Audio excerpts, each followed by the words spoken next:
wabarakatuh. Kembali lagi bersama saya Wilatul Hasanah. Oke teman-teman, kali ini pembahasan kita tentang materi pengertian dari mikroprosesor. Sebelumnya kalian pernah tahu nggak sih apa itu mikroprosesor? Oke, biar nggak terlalu banyak pertanyaan, kita lanjut saja ke materinya. Buka slide-nya. Oke, mikroprosesor di sini adalah sebuah chip IC atau sirkuit terintegrasi yang menggabungkan fungsi inti dari unit pemrosesan pusat, yaitu CPU. Nah, di sini berarti adalah penggabungan fungsi unit dari pemrosesan pusat, yaitu CPU. Kemudian mikroprosesor dapat dikatakan sebagai otak dari semua komputer. Jadi kalau tidak ada mikroprosesor ini, berarti sebuah komputer itu tidak akan berjalan, teman-teman. Nah, oke, sudah dipahami. Kita lanjut slide berikutnya. Bentuk mikroprosesor ini gimana sih kak bentuknya mikroprosesor itu? Oke, kita lihat bentuk mikroprosesor itu seperti apa.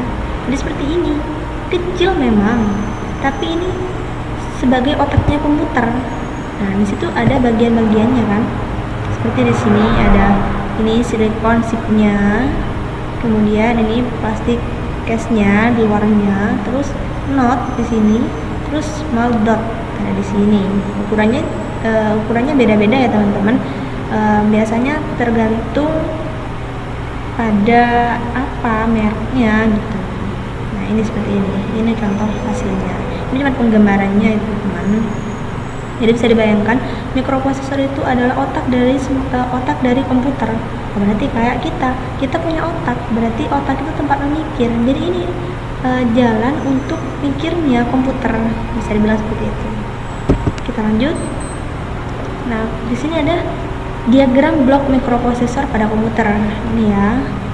Di situ alurnya ada mikroprosesor, itu ada ALU, control unit, register array. Nah, baru situ ada memori unitnya di sini. Di situ baru ada input dan ada outputnya. Kalian sudah pasti tahu apa bentuk inputnya itu seperti apa dan outputnya itu apa, teman-teman. Jadi kali ini saya tidak akan bahas tentang input dan outputnya, hanya saja membahas tentang mikroprosesornya. Ini ada diagramnya, alurnya, baru ke memori. Kita lanjut bahasannya. Ingat ya, dicatat ini. Cara kerja mikroprosesor. Gimana sih kak cara kerjanya?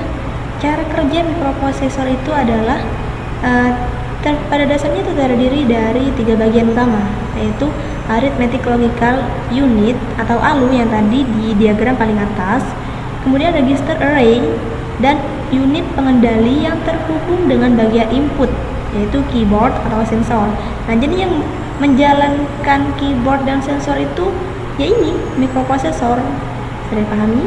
Nah, dan bagian output atau layar monitor, printer, motor. Nah, ini bagian outputnya itu berupa seperti ini. Layar monitornya itu termasuk outputnya, serta bagian unit memori. Berarti memori itu juga termasuk outputnya di situ, teman-teman.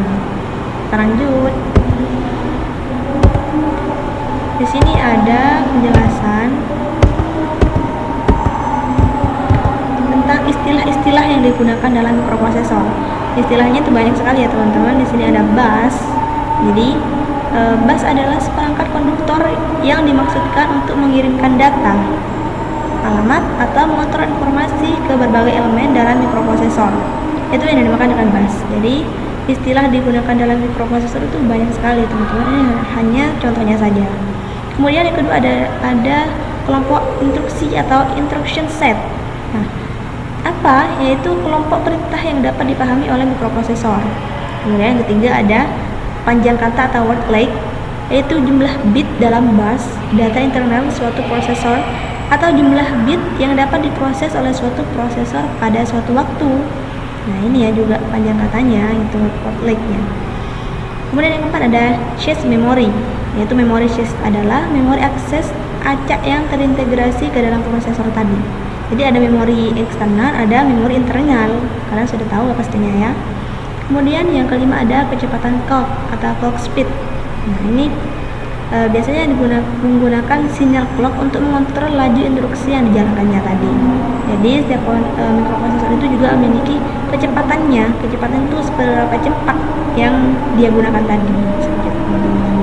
Oke, ini sudah slide terakhir kita. Nah, ini keunggulan dari mikroprosesor. Apa sih Kak keunggulannya gitu? Kok sampai segitunya gitu ya. Ini bisa kita contohkan di sini. Contoh dari mikroprosesor dari merek Toshiba. Jadi yang pertama adalah biaya rendah. Biayanya rendah.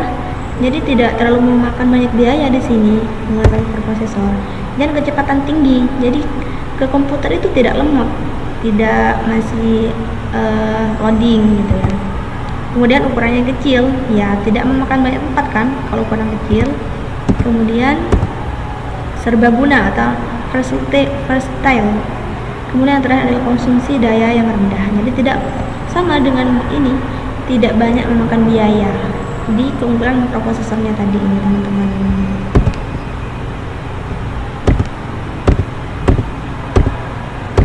Oke teman-teman, mungkin hanya itu saja yang dapat saya sampaikan.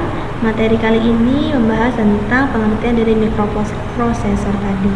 Kalau kalian kurang jelas, nanti bisa ditanyakan atau kalian cek sendiri pada komputer kalian itu. Oke, sekian dari saya, kurang lebihnya mohon maaf.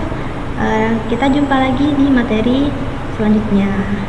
Assalamualaikum warahmatullahi wabarakatuh.